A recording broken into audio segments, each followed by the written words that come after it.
اعوذ باللہ من الشیطان الرجیم بسم اللہ الرحمن الرحیم۔ السلام علیکم اسٹوڈنٹس، آج ہمارا ٹاپک ہے گورنمنٹس آف بینظیر بھٹو۔ ان کا جو دور حکومت تھا 1988 سے 90 تک تھا۔ پاکستان پیپلز پارٹی کی ہیڈ تھیں ذوالفقار علی بھٹو کے بعد 1988 میں الیکشنز ہوئے تھے اور اس میں پھر یہ جیت گئے تھے۔ تو آئین کے مطابق جو صدر ہوتا ہے انہوں نے پارلیمنٹری جو اپنے لیڈرز ہوتے ہیں ان کو چننا ہوتا ہے، اور پارلیمنٹ کیا ہے یہ آپ کو پہلے سے بتایا جا چکا ہے۔ تو Benazir Bhutto on December 1st 1988 to form government thus began a new era of democracy۔ ماشاء اللہ کا دور چونکہ ختم ہو چکا تھا تو جمہوریت کی طرف ملک آ رہا تھا، اور یہ ایک نیا دور تھا۔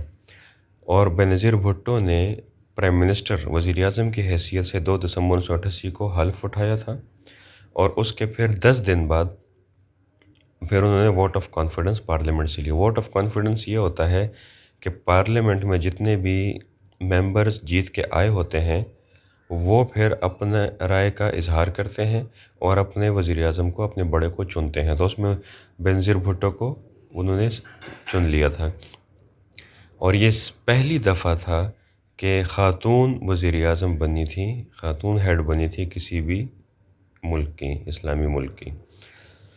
اور انہوں نے پھر کیا ہوتا ہے کہ جب یہ وزیر اعظم چن لیا جاتا ہے تو پھر وہ خطاب کرتا ہے اسمبلی میں اپنے منسٹر سے، اور جو اپوزیشن ہوتی ہیں وہ بھی موجود ہوتے ہیں۔ تو انہوں نے جب حلف اٹھایا اور جب انہوں نے اسپیچ کی، تقریر کی، تو انہوں نے کیا کہا تھا کہ ہم پاتھ آف پیس، امن کے راستے پہ چلیں گے۔ ریکنسیلیشن کہتے ہیں چیزوں کو دوبارہ سے ترتیب دینا، دوبارہ سے سیٹ کرنا، مسئلوں پہ دوبارہ نظر ثانی کرنا، اور اپوزیشن کو بھی ساتھ لے کر چلنا۔ تو ان کا جو پیغام تھا وہ کیا تھا؟ امن کے بارے میں تھا، اتفاق میں تھا، آزادی میں تھا، اور امید پہ تھا۔ Efforts were made to establish better relations with the United States of America and Union of Soviet Socialist Republics USSR۔ اس کے بارے میں آپ پھر سیکنڈ چیپٹر میں تفصیل سے پڑھیں گے۔ یہ جو آج آپ کو رشیا نظر آ رہا ہے، یوکرین نظر آ رہا ہے، یہ USSR کا حصہ تھا۔ اس کے علاوہ تھرڈ ورلڈ وار سپورٹڈ، یہ جو غریب ملک ہے جنہوں نے ترقی نہیں کی، ٹھیک ہے، تو ان کے ساتھ پھر ایک اچھے تعلقات اور ان کو سپورٹ دینے کی بات کی گئی۔ انڈیا اور پاکستان کے بارے میں آپ جانتے ہیں کہ ہمیشہ سے ایک سخت ماحول، ایک دشمنی کا ماحول رہا ہے۔ تو اس ماحول کو اچھا کرنے کے لیے، اس دشمنی، اس نفرت کو کم کرنے کے لیے بھی انہوں نے سٹیپس اٹھائے۔ An accord was signed with the مہاجر قومی movement to enhance freedom of press۔ تو ایک مہاجر قومی موومنٹ جو تھا ایک پارٹی تھی، اور ان کے ساتھ بھی معاہدے ہوئے۔ اس کے علاوہ جو پریس ہے، مطلب یہ جو آپ کا پرنٹ میڈیا ہے، اخبار ہیں، ٹھیک ہے، اور یہ جو ٹیلی ویژن ہے، ریڈیو ہے، ان کے اوپر ایک سرکاری ادارہ کام کرتا تھا جو ان کو کنٹرول کرتا تھا۔ اس کو نیشنل پریس ٹرسٹ کہتے تھے۔ تو اس کو تحلیل کیا گیا، اس کو ختم کیا گیا، اور ان اداروں کو کیا کیا گیا؟ ایٹونمس باڈیز بنا دی گئی، خود مختار۔ یہ مطلب آزادی سے اپنا کام کر سکتے تھے۔ پولیٹیکل پرزنرز ور ریلیزڈ، بین آن ٹریڈ یونینز ور لفٹڈ۔ آپ کو پتہ ہے سیاسی قیدی بھی ہوتے ہیں، جس طرح مختلف احتجاجوں کے دوران یا مختلف تحریکوں کے دوران جو پولیٹیکل لیڈرز ہوتے ہیں، جو رہنما ہوتے ہیں، جو ورکرز ہوتے ہیں، ان کو گرفتار کر لیا جاتا ہے، تو ان کو بھی کیا کیا؟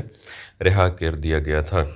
Pakistan India had no accord over the issue of security to the nuclear installations. یہ جو ہمارا ایٹامک بام کا سارا سیٹ اپ ہے، ایٹامک انرجی کے نام سے آپ جانتے ہیں، تو اس کی سیکیورٹی بھی بہت زیادہ لازم تھی، آج بھی ہے۔ اور آپ کو خطرہ کس سے ہوتا ہے؟ اپنے دشمن سے ہی ہوتا ہے، اور دشمن سب سے پہلے جو حملہ کرتا ہے وہ آپ کے نیوکلیئر انسٹالیشنز پہ کرتا ہے، کیونکہ جوابی کارروائی میں آپ نے وہی یوز کرنا ہوتا ہے۔ تو سب سے پہلے یہ ایک معاہدہ ہوا سارک کے موقع پہ پاکستان انڈیا کے بیچ میں کہ ہم ایک دوسرے کے نیوکلیئر جو انسٹالیشنز ہیں، جو سیٹ اپ ہے، اس کے اوپر ہم حملہ نہیں کریں گے۔ اس کے علاوہ تو پھر ایگریمنٹس پھر ہوئے، ٹھیک ہے، cultural delegations and the ایبولیشن of dual tariffs.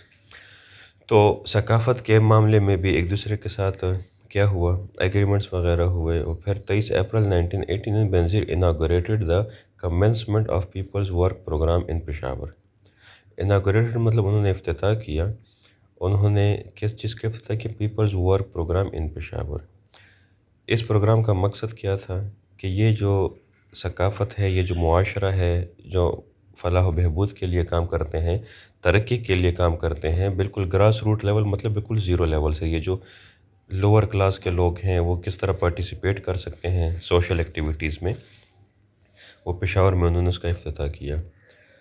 اور پھر 1988 نومبر میں جو جنرل الیکشن ہوئے تھے، Pakistan People Party had form government at the centre مطلب وفاق میں، اسلام آباد میں. اسلامی جمہوری اتحاد یہ بھی ایک پارٹی تھی. انہوں نے کیا کیا؟ ہیڈ سکسیڈڈ ان فارمنگ گورنمنٹ ان پنجاب میں نے بنایا. The two governments often maintained a confrontational attitude towards each other. مطلب ایک دوسرے کے ساتھ جو کہتے ہیں کہ آمنا سامنا زیادہ رہتا تھا، ایک پریشرائزڈ ماحول رہتا تھا.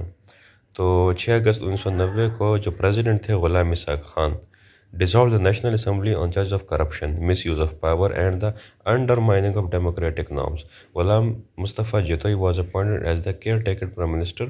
caretaker یہ ہوتا ہے جو عبوری حکومت کے وزیر اعظم ہوتے ہیں، وہ ٹیمپرری ہوتا ہے، کچھ مہینوں کے لیے وہ ہوتا ہے. اور پھر دوبارہ کیا ہوتے ہیں؟ الیکشنز ہوتے ہیں. تو دوبارہ جو الیکشنز تھے وہ 24 اکتوبر 1990 کو کیے گئے.